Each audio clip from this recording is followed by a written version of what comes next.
নমস্কার বন্ধুরা, আমার চ্যানেলের আরেকটা নতুন ভিডিওতে আপনাদের সবাইকে স্বাগত জানাই। আজকের ভিডিওটা একটু অন্যরকমের। ভ্রমণপ্রিয় বাঙালির বেড়াতে যাওয়ার অন্যতম প্রিয় ডেস্টিনেশন কাশী বা বেনারস। বেনারস বাঙালি যতটা আসে কাশী বিশ্বনাথের টানে, আবার ঠিক তেমনি আসে বেনারসি শাড়ির টানে। বিশেষত আমরা মহিলারা বেনারস বেড়াতে আসবো আর বেনারসি শাড়ি কিনবো না, তা কি কখনো হতে পারে? আর ঠিক সেই কারণেই বেনারসের বড় বড় শোরুম থেকে শুরু করে অলিতে গলিতে ছড়িয়ে ছিটিয়ে রয়েছে প্রচুর বেনারসি শাড়ির দোকান। তবে আমাদের গন্তব্য কিন্তু আজ কোনো বেনারসি শাড়ির দোকান নয়। চলে এসেছে সেই গলিতে যেখান দিয়ে হাঁটতে কানে ভেসে আসছে তাঁতের খটাখট আওয়াজ। এই মহল্লার প্রতিটা বাড়িতেই তৈরি হয় বিশ্ববিখ্যাত বেনারসি শাড়ি। গদলিয়া চক কিংবা থ্যাটেরি বাজারের আলো ঝলমলের শাড়ির শোরুম থেকে এই গলির দৃশ্য কিন্তু একদমই আলাদা। রাস্তার দুপাশে ইটের ছোট ছোট বাড়ি, প্রায় অন্ধকার ঘুপচির মতন, আর তার ভিতরেই তৈরি হচ্ছে বিশ্ববিখ্যাত শাড়ি। একসময় এই এলাকায় হাতে বোনা তাঁতে তৈরি হতো বেনারসি শাড়ি। সোনার জল করা সুতো, রূপোর জল করা সুতোতে বোনা হতো নকশা। বর্তমানে বেশিরভাগই পাওয়ার লুম, অর্থাৎ তাঁতটি চলে ইলেকট্রিকের সাহায্যে। ये पावर लूम है या हैंडलूम? ये पावर लूम है या हैंडलूम? पावर लूम इलेक्ट्रिक से चलता है, ये इलेक्ट्रिसिटी से चलता है। तो इसमें एक साड़ी बुनने में कितना टाइम लग जाता है? 2 दिन में एक साड़ी बुनते हैं। এই ফ্যাক্টরির মেশিনগুলো ইলেকট্রিসিটির সাহায্যে চলছে, কিন্তু এখানে কারিগরেরা হাতে সুতো ঘুরিয়ে ঘুরিয়েই কিন্তু নকশাগুলো তুলছেন। মেশিনের উপর লম্বালম্বি করে টানা হয়েছে যে সমস্ত সুতোগুলোকে, সেটাকে বলা হয় টানা। আর ওই যে সামনে রাখা মাকু, সেই যন্ত্রের সাহায্যে মেশিন নিয়ে নকশা তোলা হয় সুতো ঘুরিয়ে ঘুরিয়ে, তাকে বলা হয় ভার্না।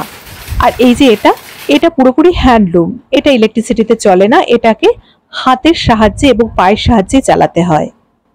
আমরা যে শাড়ি ফ্যাক্টরিতে এসেছিলাম তার সঙ্গেই তাদের রয়েছে আউটলেট, যেখান থেকে আমরা সদ্য তৈরি হওয়া শাড়ি কিনতে পারবো।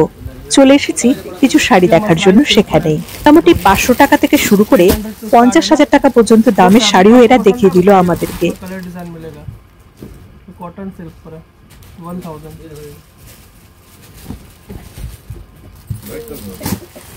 ये आपका सॉफ्ट कपड़े में आएगा, प्योर मसराइज का है।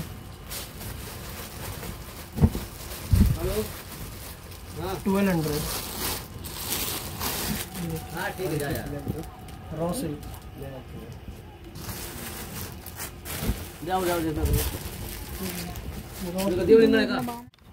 प्योर हैंडलूम की साड़ी है। 1.5 महीना लगता है सिर्फ एक साड़ी को वीविंग करने में। जो बनाते हैं वो सब एजेड रहते हैं ना। ये इसका फ्रंट आएगा और इसका बैक देखिए पूरा इंटरलॉक है। इसको कड़वा वीव बोलते हैं। कड़वा के काज बोलते हैं। वो धागा काटा नहीं होता इसका? नहीं, इस पर नहीं कटता, इसी को कड़वा वीविंग बोलते हैं। ये फ्रंट है, ये इसका आंचल है, और इसका बैक और फ्रंट देखेंगे एकदम सिमिलर आता है। ये इसका स्टार्टिंग रेंज है 3000। अगर इसके ऊपर भी लेंगे तो इसकी साड़ी आती है 70,000 80,000 का। ये उसका ब्लाउज है। फैब्रिक শাড়ি ছাড়াও বেনারসি দোপাট্টা এবং বেনারসি ব্যাগ এই সমস্ত ফ্যাক্টরিগুলোতে তৈরি হয় এবং এদের আউটলেটে বিক্রি হয়। পাওয়ারলুমে বোনার শাড়িগুলো 500 থেকে শুরু করে মোটামুটি 3,000-4,000 টাকার মধ্যে পাওয়া যাচ্ছে। আর যেগুলো পিওর হ্যান্ডলুম অর্থাৎ হাতে তৈরি হয়েছে, এক একটা শাড়ি বুনতে 1 মাস 1.5 মাস সময় লাগে, তার দাম 3,000 থেকে শুরু করে 70,000 পর্যন্ত আছে বলে ওরা জানালো।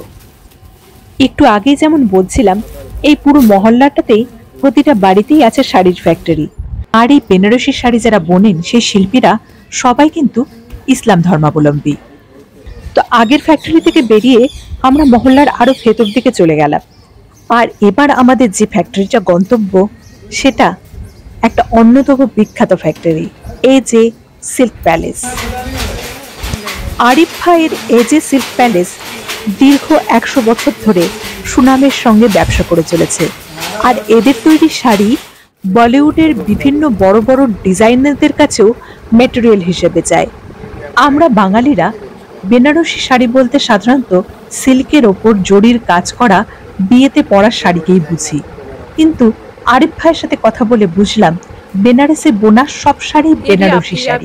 তার মধ্যে যেমন আছে কটনের ওপর সুতোর কাজ, আছে রেশমের ওপর সুতোর কাজ, আছে সোনালী কিংবা রূপালী জরিতে বোনা নকশা করা শাড়ি, আবার আছে শিফনের শাড়িও।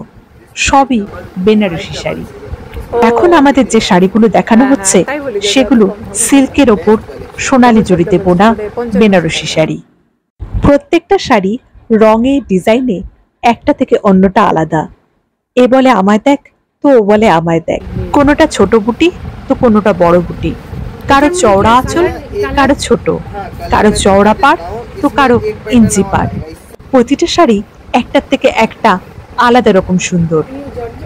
ওরা যত্ন সহকারে প্রতিটা শাড়ি খুলে গায়ে ফেলে দেখাচ্ছিল, আর প্রতিটা শাড়ি অনবদ্য, অপূর্ব সুন্দর। শাড়ি তো আমরা সবসময়ই কিনি, কিন্তু দোকান থেকে শাড়ি না কিনে ফ্যাক্টরিতে আসাতে আমরা শাড়ি সম্পর্কে অনেক কিছু জানতে পারলাম। শাড়ি বোনা হয় কি করে সেই সম্পর্কেও একটু হলেও আইডিয়া হলো। ये आपका 9450 के रेंज का है। 9450। अच्छा, एक साड़ी बनाने में कितना दिन लग जाता है इसका? 16 से 17 दिन। बैक साइड का इसका लुक देखिए। हाँ हाँ। क्या बोलते हैं इसको, जो धागा को नहीं काटते हैं ना इसमें? हाँ, ये आपका लॉक विविंग है। लॉक वीविंग बोलते हैं इसको। फुल्ली लॉक आता है ये। इसमें आपको बहुत सारे कलर ऑप्शंस मिल जाते हैं। एकदम न्यू डिजाइन बना है ये। পছন্দ মতো কয়েকটা শাড়ি নিয়ে নিলাম। এরপর আমরা চলে গেলাম এজে সিল্ক প্যালেসের ফ্যাক্টরিতে। এখানেও হাতে চলা তাঁত এবং ইলেকট্রিসিটিতে চলা তাঁত, দুরকম তাঁতেই কাপড় বোনা হয়ে থাকে। হ্যান্ডলুমের কাপড় বুনতে প্রায় 1 মাস সময় লেগে যায়, তাই তার মজুরিটাও বেশি পড়ে, দামও বেশি। কিন্তু যেগুলো ইলেকট্রিক মেশিনে বোনা হয় সেগুলো বুনতে মাত্র 2 দিন সময় লাগে। তবে হ্যান্ডলুমে বোনা হয় যে সমস্ত শাড়ি, তার কারুকার্যের সূক্ষ্মতা থাকে বেশি। বর্তমানে ব্যস্ততার যুগে ইলেকট্রিক মেশিনে তাড়াতাড়ি শাড়ি বোনাই লাভের জন্য বেশি হচ্ছে। সময়ের সাথে সাথে হারিয়ে গেছেন সেই সব দক্ষ কারিগরেরা, যাদের হাতের ছোঁয়ায় শাড়িতে ফুটে উঠত সোনা রূপোর জরির নকশা। বোনা হতো বিশ্ববিখ্যাত বেনারসি শাড়ি। মেশিনের সাথে লড়াই করে আজও বেনারসের এই ছোট ছোট গ্রামগুলির শিল্পীরা তাদের শিল্পসত্তাকে বাঁচিয়ে রেখেছেন তাদের তৈরি শাড়ির মধ্য দিয়ে।